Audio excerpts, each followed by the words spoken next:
ভাবি দেবরকে হলুদ মাখাবে, এটা তো কল্পনার বাহিরে। হাজী সাহেবকে বলে, হাজী সাহেব আপনার মেয়েকে আপনার জামাই হলুদ মাখাতে এসেছে।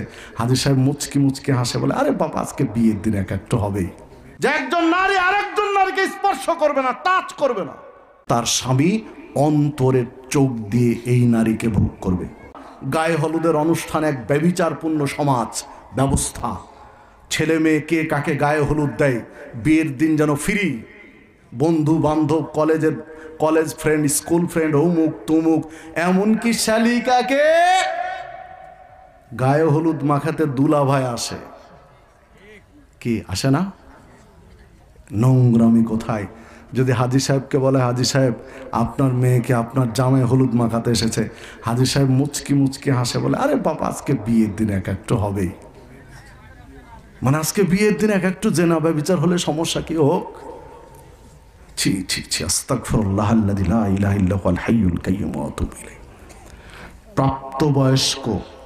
প্রাপ্তবয়স্ক কোনো নারী আরেকজন প্রাপ্তবয়স্ক নারীকে গায়ে হলুদ দিবে, এটাও ইসলাম সম্মত নয়।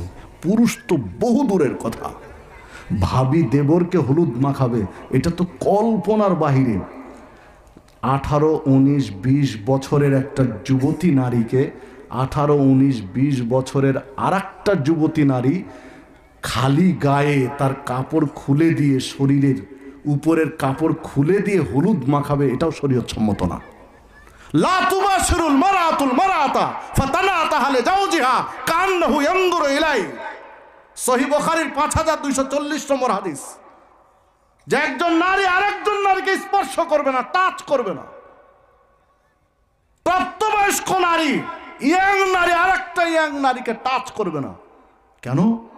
হতে পারে তার শারীরিক গঠনটা ভিন্ন, হতেই পারে।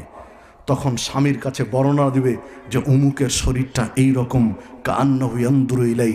তখন তার স্বামী অন্তরের চোখ দিয়ে এই নারীকে ভোগ করবে। ইসলাম নিষেধ করে দিয়েছে।